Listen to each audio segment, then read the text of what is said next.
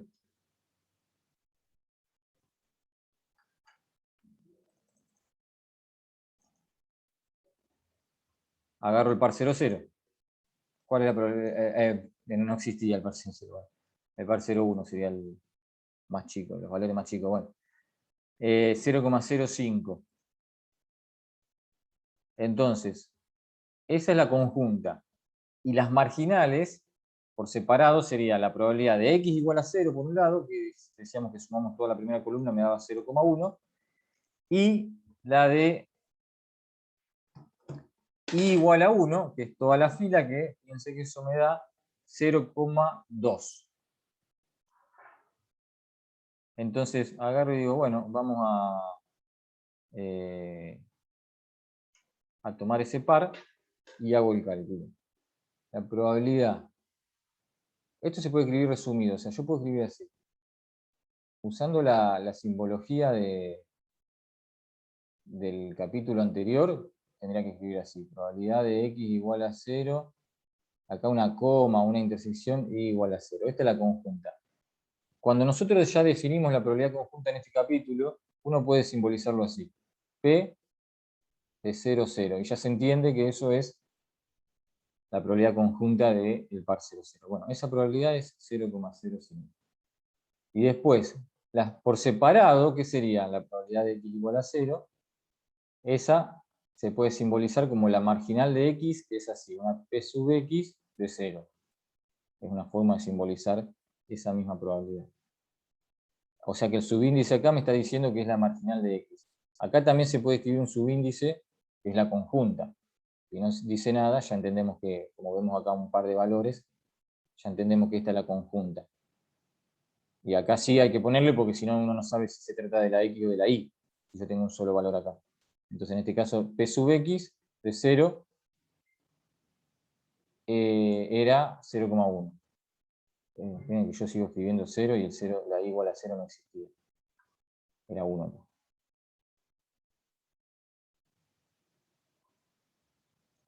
Y después por otro lado, entonces agarro la probabilidad de Y igual a 1. Entonces pongo P sub I de 1. Y esa dijimos que nos daba 0,2. Entonces ya agarrando el primer par, ya vemos que no, o sea, podríamos decir que o sea, no son independientes, ¿no? Porque lo que podemos decir es que P de 0, 1 es distinto de P sub X de 0 por P sub I de 1. Por lo tanto, X e Y no son independientes. Bueno, si yo quisiera ver que son, en un caso que fuesen independientes, vamos a suponer que yo hago, acá me daba 0,1 por 0,2, que esto es 0,02. Vamos a suponer que me daba 0,05. Entonces, ¿puedo decir ahí que son independientes? No, porque es un solo par. O sea, para que sean independientes, todos los pares tienen que verificar esa igualdad. Y recién ahí entonces podría decir que son independientes. Así que acá, ya con el primer par, ya podemos afirmar que no lo son.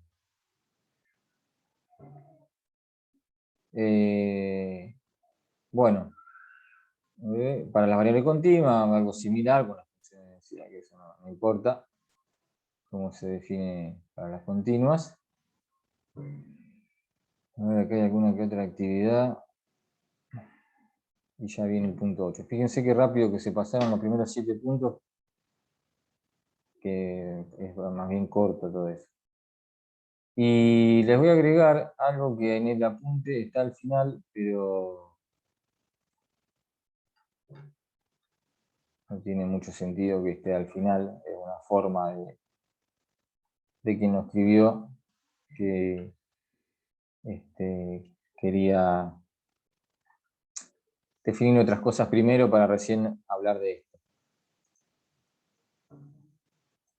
Pero podemos hablarlo ahora, digamos. Déjenme ver una cosa. Sí. Esto es como para terminar toda esa primera parte de la relación entre las variables, porque fíjense, o se van a dar cuenta después, cuando veamos todo el apunte, que desde el punto 8 al 12 es la otra cuestión de las funciones de variables aleatorias, cuando quiero sumar dos variables o restarlas para ver cuál de las dos es mayor. Bueno, y después en el punto 13 vuelve a lo que estábamos viendo recién, que es la relación entre dos variables. Esto, la covariancia, el coeficiente de correlación, es para medir la relación entre dos variables. Es decir, las variables pueden ser independientes. Ahora, si no son independientes, puede ser que tengan algún tipo de relación lineal. Y estas dos medidas miden el grado de relación lineal. Entonces, cuando las variables sean independientes, estas dos medidas van a ser 0. Son dos medidas, covariancia por un lado y coeficiente de correlación por el otro. Si son independientes van a ser 0. Si no son independientes, bueno, ahí ya hay muchas posibilidades. Porque cuando no son independientes, en el caso de los sucesos no había más nada que analizar. ¿Son independientes o no lo son? Punto. Pero en las variables sí hay muchas cosas para analizar, porque cuando hay relación entre dos variables, como son justamente variables aleatorias, o sea, cuestiones numéricas, cuantitativas, ya uno, por ejemplo, podría hablar, bueno, ¿de qué tipo es la relación entre las dos variables? Por ejemplo, si yo tengo el doble de cortes de luz, tengo, al revés, era, si tengo el doble de tormentas, ¿voy a tener el doble de cortes de luz? ¿Se dan cuenta cómo uno ya habla de numéricamente, de proporciones, por ejemplo? Bueno, una relación de ese tipo es una relación lineal, cuando yo tengo proporcionalmente. Entonces uno podría analizar si hay una relación lineal o no, o si hay otro tipo de relación. Entonces, nosotros solamente nos vamos a limitar a decir, a medir estas dos cosas que miden relaciones lineales. O sea, cuando la relación es de ese tipo, lineal, que una variable es como una función a más b por x. ¿No es cierto? Entonces yo digo, bueno, si tengo más, porque una cosa es decir, tengo más tormenta, tengo más corte de luz, y otra cosa es decir, no, ya es más o menos proporcional. Cuando tengo el doble de tormenta, tengo el doble de corte de luz. Entonces, pero a su vez, uno la puede medir esa relación lineal, porque acá también son cosas importantes porque uno viene ya con los conceptos de matemática y a veces naturalmente uno lo quiere aplicar así tal cual, como lo que uno vio en matemática, pero acá hay cosas diferentes. ¿Dónde estaría la principal diferencia en esta materia, por ejemplo, cuando hablamos de funciones lineales, de dos variables x e y? Que acá no es determinístico, acá tanto la x como la y son valores aleatorios, entonces cada valor tiene asociada una probabilidad. Entonces cuando hablamos de esa relación lineal, no estamos diciendo de que si yo sé cuánta tormenta hubo, voy a saber exactamente cuánto corte de luz hubo. No, pero sí sé, o a lo mejor voy a tener probabilidades. Entonces, viendo por ejemplo, para hacer algo simple, ¿no? Voy todo simplificándolo para que se entienda mejor. Entonces yo veo, mira, cuando hay 4 tormentas, tengo 2 cortes de luz. Pero no es que eso pasa así tal cual, sino que voy a tener una alta probabilidad. Entonces yo voy a poder analizar que si tuve 4 tormentas, y es probable que haya tenido 2 cortes de luz. Pero a lo mejor tuve 3, a lo mejor tuve 1, porque también, porque eso sigue siendo aleatorio. ¿Bien? Entonces, si en algún caso hubiera algo así determinístico sería que decir, hubo 4 tormentas, 2 cortes de luz.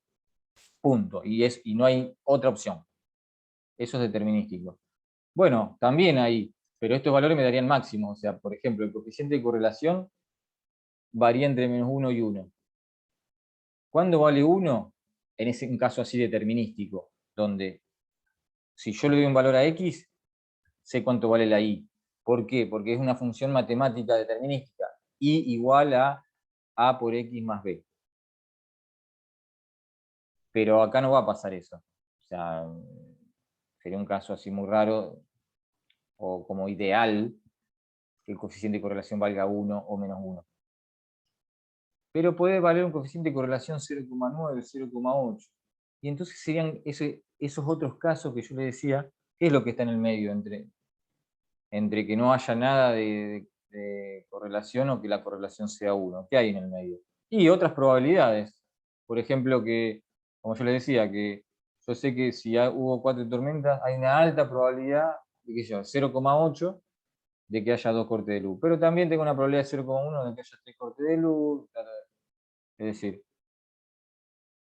y según los valores que vayan tomando esas probabilidades, la correlación será más fuerte o más débil. Entonces, a lo mejor, y si yo tuve, la relación es, pero una relación lineal, pero muy, muy débil.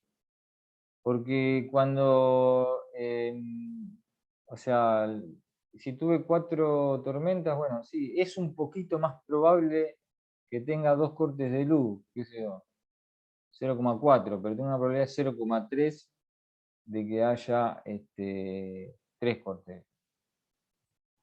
Y después cambio los valores, digo, bueno, cuando hubo 8 tormentas, bueno, tengo así todas las probabilidades, ¿no es cierto?, todos los pares posibles.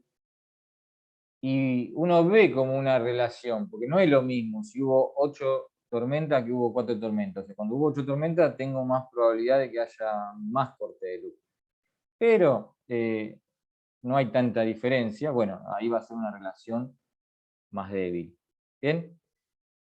Esa sería la idea entonces de lo que van a medir la covariancia y el coeficiente de correlación, pero siempre lineal. O sea, podría haber una relación no lineal también. ¿Qué sería no lineal? Y que a lo mejor bueno, otro tipo de variable tendría que ser, ¿no? Pero a lo mejor para valores bajos de la X, sería así, por ejemplo. Si yo tuviese que graficarlo, nosotros sabemos que matemáticamente algo así no es lineal. ¿Cómo sería eso ahora?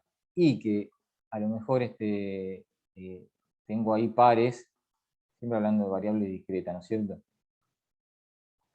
A lo mejor los pares más probables van siguiendo algo así.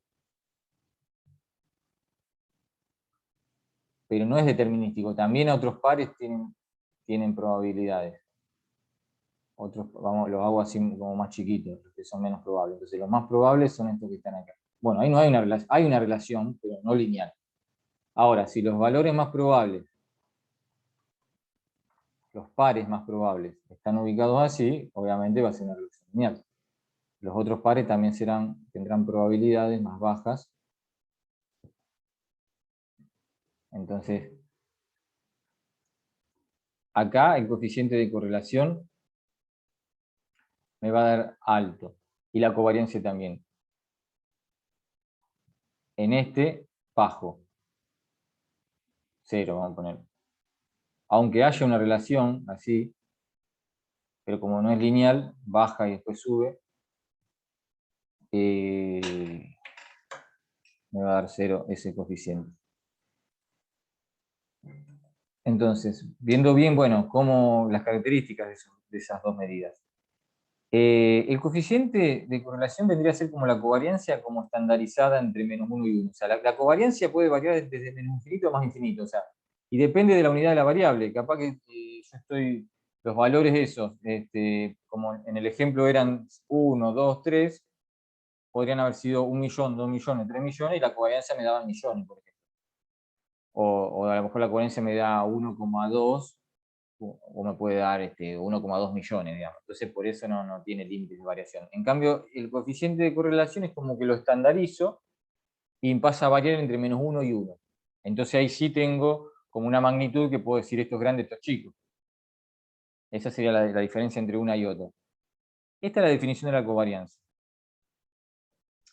¿Qué podríamos ponernos a analizar qué mide esto que está acá? Pero, bueno, rápidamente, o sea, es parecido a la variancia, por eso se llama covariancia. O sea, fíjense que son las diferencias con respecto al promedio. Pero básicamente multiplica las diferencias de X con respecto al promedio y de Y con respecto al promedio. Entonces, lo que va a pasar es que si están ubicados linealmente, los valores más probables, esta multiplicación como que los dos factores van a tener el mismo signo, entonces va a ser positiva la covariancia, bueno, va a ser más grande. Lo importante, sin entrar en tantos detalles de analizar esa magnitud que estoy midiendo ahí, lo importante es que lo que le expliqué antes, o sea, cuando esa relación, los valores más probables sean los que están sobre una recta, esto va a ser más grande. Pero como puede ser negativo, si la recta tiene pendiente negativa, es lo mismo, nada más que la covariancia me da negativa. Porque bueno, estos dos factores tienen los dos diferentes signos, entonces me queda negativa. O sea que la covariancia puede ser grande, pero tanto positiva como negativa, según si la relación lineal es creciente o decreciente. Así que eso, bueno, fácil de comprender, ¿no es cierto? El signo me va a determinar si la pendiente es positiva o negativa. Siempre acordándonos que no es determinístico esto, pero estamos hablando de los valores más probables. Y esta sería la fórmula de cálculo, por ejemplo, si lo quisiéramos calcular para el ejemplo ese que veíamos antes, de las dos variables x e y, tendríamos que agarrar cada valor de x menos su promedio, cada valor de y menos su promedio, multiplicarlo por la probabilidad del par que corresponda. Por ejemplo, agarro el par 0,1, entonces, bueno, hago eso por la probabilidad del par 0,1, y así voy sumando los 12 pares que tenía. O sea, todos los pares sumo. Y ahí obtengo la covariancia. Para las variables continuas, que no importa, ahí con una integral doble. Esta es una forma de cálculo más rápida de la covariancia, que lo vamos a hacer en la clase que viene. Hacemos algunos ejemplos y calculamos si son estas fórmulas que es un poquito más rápido. Y el coeficiente de correlación, que yo les decía, es como que estandarizo la covariancia. Entonces, en este caso que estamos hablando de que es algo que mide la relación entre dos variables, esa forma de estandarizarla sería dividiendo por sigma de x y sigma de y. Los dos desvíos estándar. ¿Bien? Y entonces este coeficiente de correlación, al dividirlo, se demuestra, digamos, que al dividirlo por esto, varía entre -1 y 1. Entonces ahí sí yo puedo darme cuenta si es grande o chico, porque mirando la covariancia no depende de la unidad en que estoy midiendo la variable, o sea, no puedo saber si es grande o chico lo que me da la covariancia, pero el coeficiente de correlación sí. Acá está aclarado esa cuestión, que va desde -1 a 1. Y lo que podemos agregar entonces, que yo les fui mencionando antes, es que si vale 0, es en el caso de que no hay relación lineal. Ningún tipo de relación lineal. Ahí vale 0. Y bueno, entonces yo al principio decía, Si son independientes, puedo asegurar que vale 0. Pero al revés, y no. Porque si vale 0 quiere decir que no hay relación lineal, no que no son independientes. Podría haber, como yo hice acá un dibujito, este caso acá de la derecha, me podría dar 0 el coeficiente de correlación, sin embargo hay una relación, pero no lineal. Y por otro lado, en los extremos, cuando me da -1 o 1, sería algo determinístico, donde es una función, que acá está aclarado también, matemática, donde yo le doy un valor a x y saco un valor de y. Con la única diferencia que -1 es que la pendiente es negativa, es la menor a 0, y 1 si la pendiente es positiva. Y en el medio de todo eso, entre 0 y 1, estarían, según los valores de las probabilidades de cada par, estaríamos hablando de que la relación entre x e y existe una relación lineal, pero puede ser más fuerte o más débil. O sea, los valores que están sobre la recta pueden tener más probabilidad o menos probabilidad y haber algo de relación. Si hay 0 es porque esos valores son igualmente probables que los otros, digamos, podemos decir de una forma. Si son un poquito más probables, bueno. Y el extremo 1 es cuando los valores que están sobre la recta, directamente todos ellos tienen probabilidad 1, o sea, los que están fuera de la recta tienen probabilidad 0. Sería el caso determinístico que me da 1. Así que bueno, eso algunas de las cosas que están explicadas ahí.